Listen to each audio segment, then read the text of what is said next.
This is an Eye on Annapolis bonus podcast. Well, I'll tell you, if you are a fan of the blues, and I am talking raw blues here, listen up. Joining us on the phone is a twice-nominated BMA nominee, one of the finest finger pickers out there, a man who continually redefines front porch blues, and one that always brings a good time to every single one of the shows I've seen, and I've seen two of them. He'll be coming to Ram's Head on stage on May 5th and bringing his big damn band with him, and I'm talking about none other than Reverend Peyton. How are you? I'm doing fantastic. Excited to be talking with you today. Oh, I'll tell you, man. Well, we're thrilled to see you come to Ram's Head on stage Thursday, May 5th. It's one show, 8 p.m. The doors open at 7. There are a few tickets still available, so you want to make sure you check them out. And, you know, it was funny this morning. I was firing up the Spotify machine and typed in Reverend. And I had absolutely no idea there were so many of you reverends in the music industry. That's pretty funny. I mean, I'm sitting there looking. I mean, thankfully you were up at the top of the list. But I mean, you know, there was Horton, Barron, Gary Davis, Barry, Boatman, Raven, Glasseye, Cleveland, Claude, all the way down to the end. It was like a guy that probably outranks you. It's called the Very Reverend. I don't know. You know, question for you. I mean, as I said, I've seen you twice here at Ram's Head on stage, so I know you're not a stranger to Annapolis or the venue. But what is the genesis of the name, the Big Damn Reverend Peyton's Big Damn Band? Well, and are you? I'm going to assume that you're not a real reverend, or are you yet? Well, legally I am. I don't know. Do you want the long story or the short story? You got a medium one? No, it's long or short. Go short. All right, short it is. Okay, so I have been called that since I was a teenager, and for a multitude of reasons. And the Big Damn Band, I had this tendency when I was like 19 to say that all the time, to say like that's a big damn tree, or that I just like overused it. So it's almost like an inside joke that between all that and just the irony of the fact that there's just three of us, right, and only one melodic instrument. True. Well, you are touring in support of your, I would say new, but we'll say new-ish album, because it did release last April, I think. Dance Songs for Hard Times. And, you know, as I doom scroll my Twitter feed every day, it seems like this is just what we freaking need right about now. You know? Well, thanks, man. You know, when you're an artist and you know, people all the time, you hear artists go, well, I don't really care what anyone thinks. And it's like, it's not true. Otherwise, you just do it in your basement. You wouldn't go out and do it. You do care what people think. But what they are trying to articulate, I think, is that you are not letting what people think dictate what you create. But you do hope that what you have created that has, you know, born of your soul is, you know, at least appreciated by somebody out there, right? You know?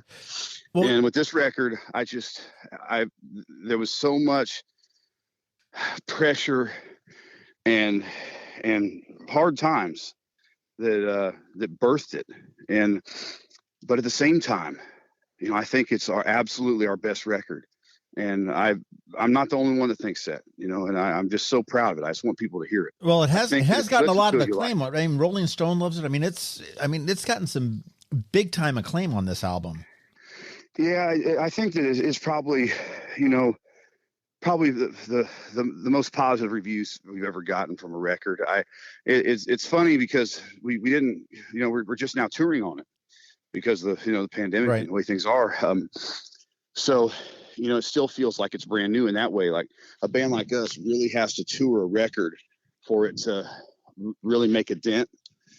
Sure. So, you know, we're just we're trying to figure it out like we have the last couple of years, just how you navigate this. You know, we put out a record and it's like, well, we're going to tour on it months after it comes out. How do we do that? What do we do? So I'm still very much in love with the songs, luckily. And because that definitely helps. When I go out and do a show, I always say, you know, I have to be into the songs or I can't play them. I'll play something else, you know. And I get really excited about the new thing, and then I want to, you know, I get bored with the songs I've been playing or whatever. I'm still super excited about these songs, man. I just am.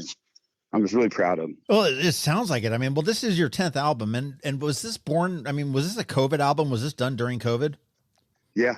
Oh yeah. Okay. It was we were planning to make a record about the time we made this, but when everything happened, it was like back to the drawing board. Everything we have been doing, everything we've been working on is, it just doesn't feel right anymore. And not because of anything except that I was just creating. I was creating like crazy, and it just felt right. It's like, well, this is it. This is what we need to be doing. Right.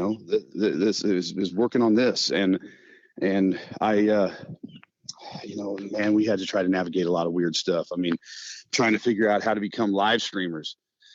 We started a Patreon. How do we make a record? When in the midst of all this, and then once we have the record, how do we get photos done? How do we make music videos? How do we do all the stuff we normally do?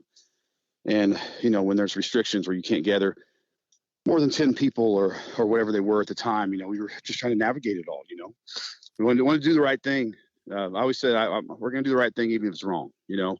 I just want to do the right thing, but at the same time, I want to remain a band, because if we stopped doing it, everyone would have went and got jobs doing something else, and we wouldn't be a band anymore. Because everyone's got to eat. And everyone's got to pay them bills. So, that's part of it too, I mean, it's something we don't talk about a lot with artists. It's just like, oh, yeah, you're an artist, but artists, if you have an artist that you appreciate and you love, that artist also has bills. And how do they pay them? Well, it's through the art, right? So it's vitally important in that way too. Beyond just the artistic side and everything. And since I've been doing this for so long, I mean, it was being able to get back to it and to remain a musician was just, I mean, it was I had no other choice.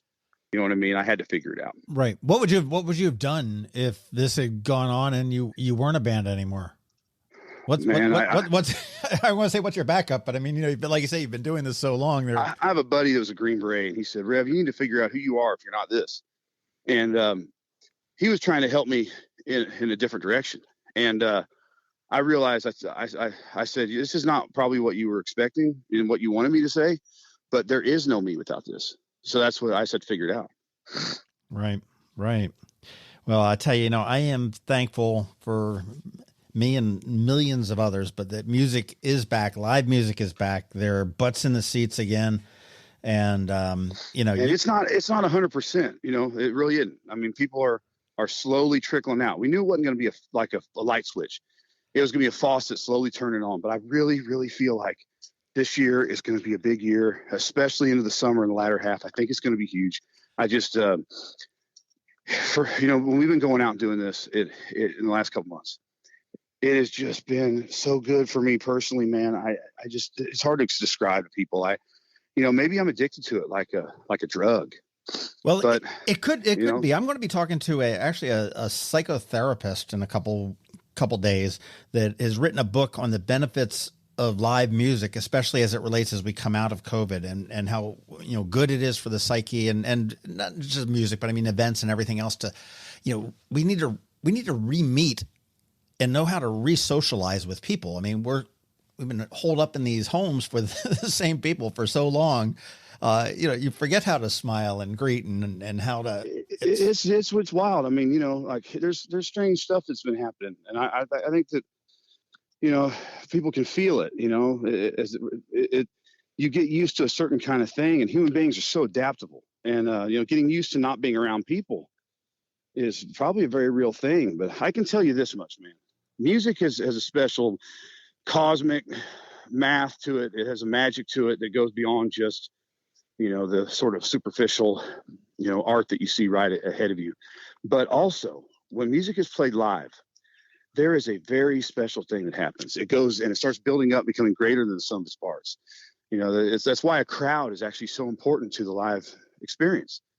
You'd like to say that it's not, right? Or people don't. It's like the band's doing it all. No, it's not true. When we have a great crowd that's really vibing and really going off, it absolutely affects the show, and you start to feel it. Like there's like like some kind of like harmonic frequency that occurs in the collective subconscious. It really is. It's true. It's like it goes way beyond just the superficial right up front.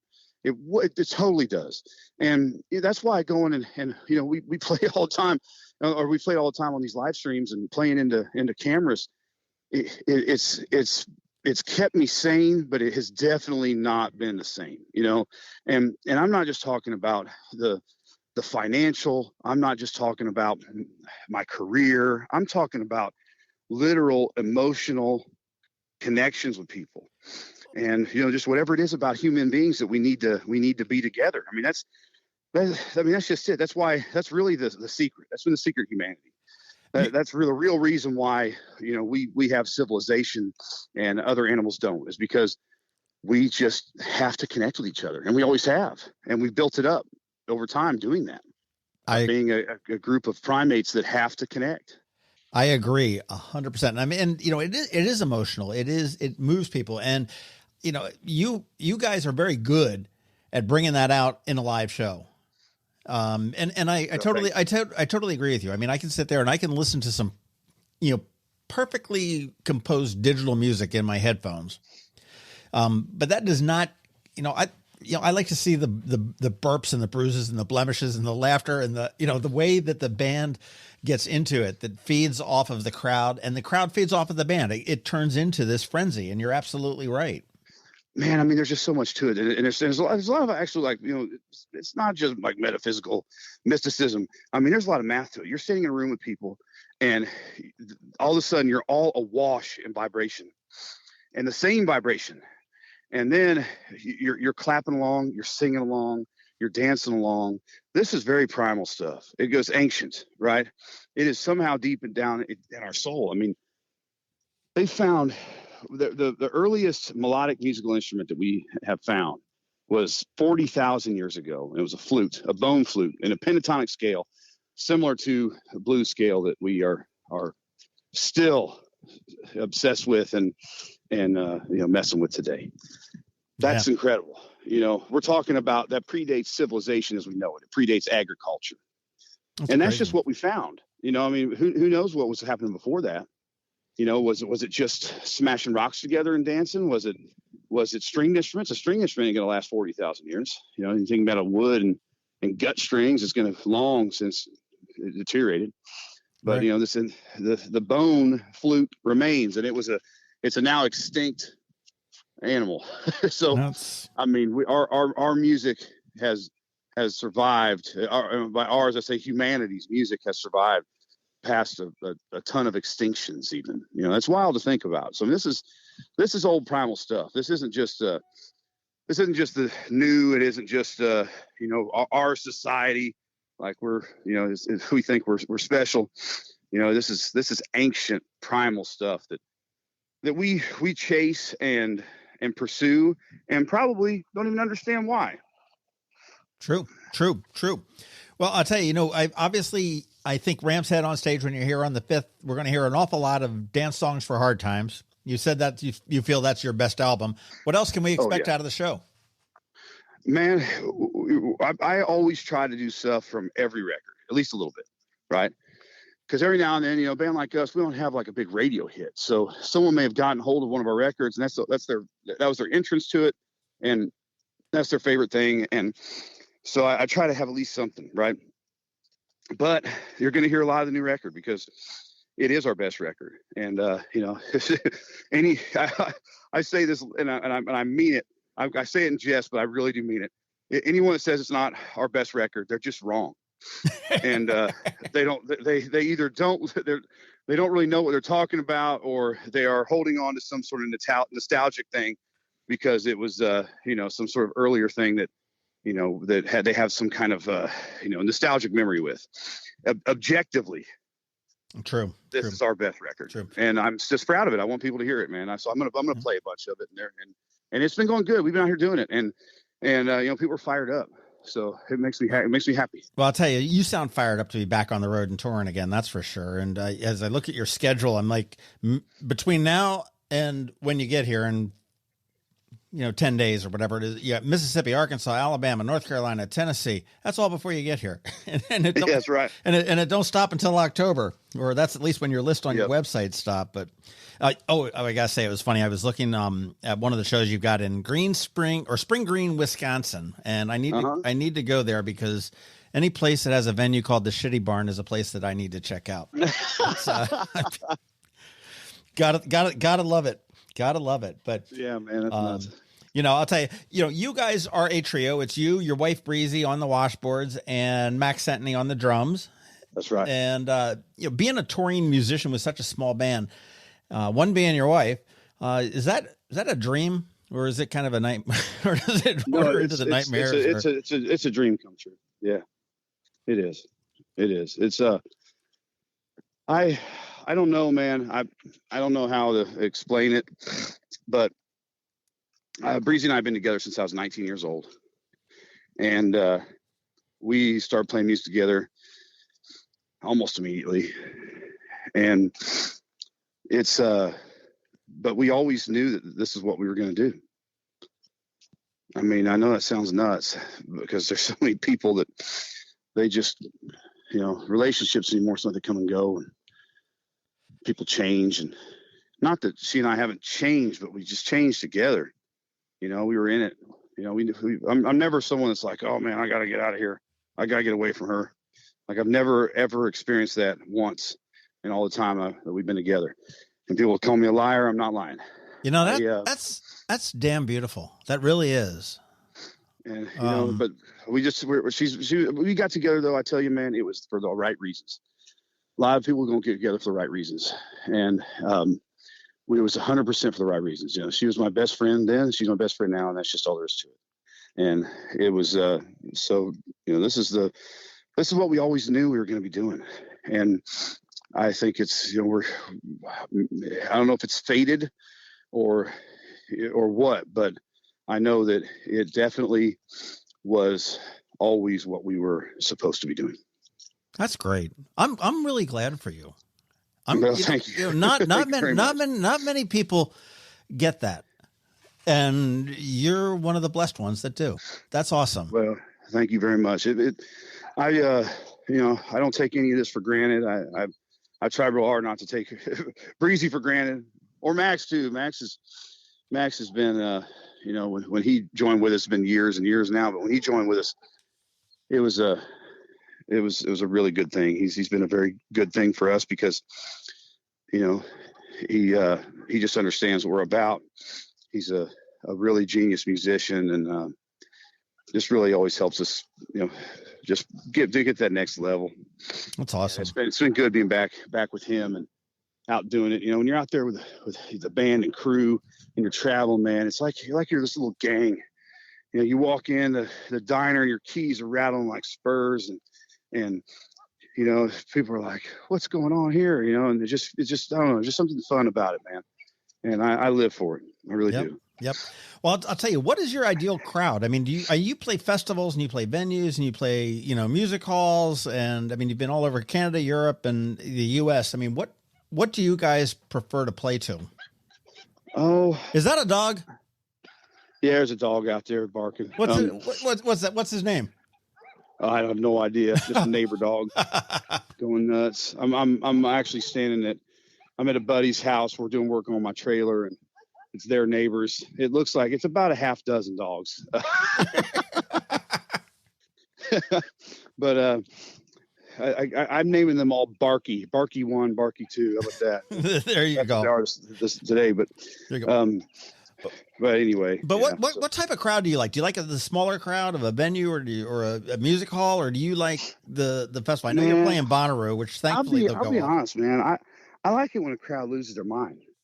And I mean that. I mean, I like it when they lose their damned mind and they're lost in it. And like almost like having a spiritual experience, like speaking in tongues and rolling in the aisles and handling snakes. Like, that's what I want. I want people to lose their damn mind in it. And you may say, well, what? But that happens. It happens at shows. And those are my favorite crowds to play for, is when people are losing their mind and they're so lost in it. They're almost somewhere else, on another plane. It's fun sometimes when you play the theater and people are sitting down and you can tell stories and they're paying attention with their conscious mind a little more. That's fun too. We do so many different kinds of shows too, man. I mean, there a lot of bands will tell you, oh, we play a lot of diverse shows, but we've played everything from Bonnaroo to Warped Tour to blues festivals all over the world. We've played 38 countries, 48 of the 50 states. We've played everywhere. So we played a diverse set of shows. Right. And we can show up in a little theater, big theater, show up at a dive rock club or a fancy blues club. And, we've been able to sort of fit in somehow in all those places. So each one has its own sort of, charm or whatever. But I tell you, when the crowd loses their mind, that's what I love. All right. Well, you heard it here. So when you're here on May 5th to see Reverend Peyton and his big damn band at the seated Ram's Head on stage, feel free to get up off of your ass, get on your feet and lose your damn mind, right? That's right. If you can. That one's a tough one. That's one of those ones where it's more like paying attention. But, we'll see. It might happen. All right. Well, I got a question for you. Okay, you roll here in Indianapolis, you're out walking around and you meet somebody on the street and you tell them you're playing at Ram's Head or something like that. And you need to say, hey, come see me. And he's like, give me a song that would convince me to go buy a ticket. What's the song that is Reverend Peyton's big damn band? I don't know, man. I mean, right now, my favorite song, like this thing, every day it might change. Right now, today, as I talk to you, my favorite song is Ways and Means off the new record. So what they should do is go to our YouTube and look at the music video for Ways and Means off the new record. And if they go and they watch that music video and they listen to that song and they decide that it's not for them, then I think probably live music just isn't for them. And they should come up with a new hobby, get into something else like knitting or something like that. Fair enough. Well, Reverend, thank you so much for this. I can't wait to see your show again. It's on the 5th here in Annapolis at Ram's Head on Stage. Tickets are available at ramsheadonstage.com right now. And I'm so thrilled to see you back on the road. You do want to check out bigdamnband.com and find out all that is up there. And, I don't know. Let's see if we can get a road trip going on into Wisconsin and see if we can go to the shitty barn and get let's do it. Catch your show. I'm going to hold you to it. I want to see you there. Fantastic. Well, you guys have a great next 10 days, traipse in the Southeast, and we're going to see you here on the 5th, and I can't wait, man. Excellent. Thank you so much for everything. It was great talking with you. You have an awesome day, and we'll see you in just a few days. Good luck with the trailer, and take care of those dogs. Thank you. Take care. Later. My guitar never played. King of the laundromat. I got all the ways that you ain't got the means. Got all the blues, I just ain't got the green. I got all the ways that you ain't got the means. Ask your mama, she'll say the same thing. I got all the ways I just ain't got the means.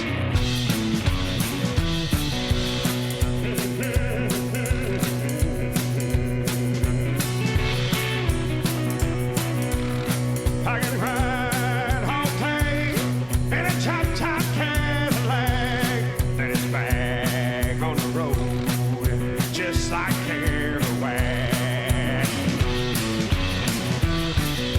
Live out of my backpack.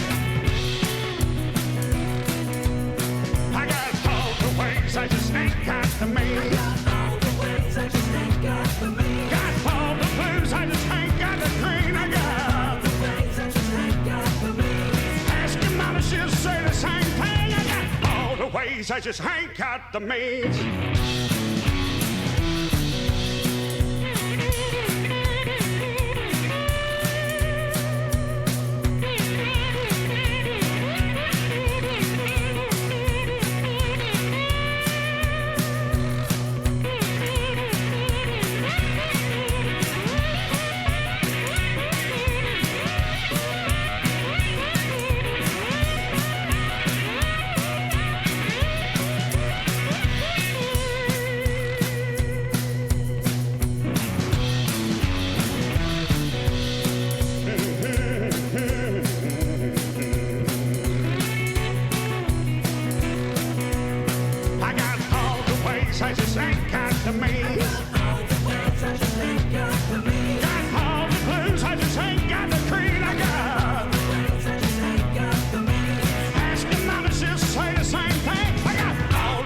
ways, I just ain't got the means.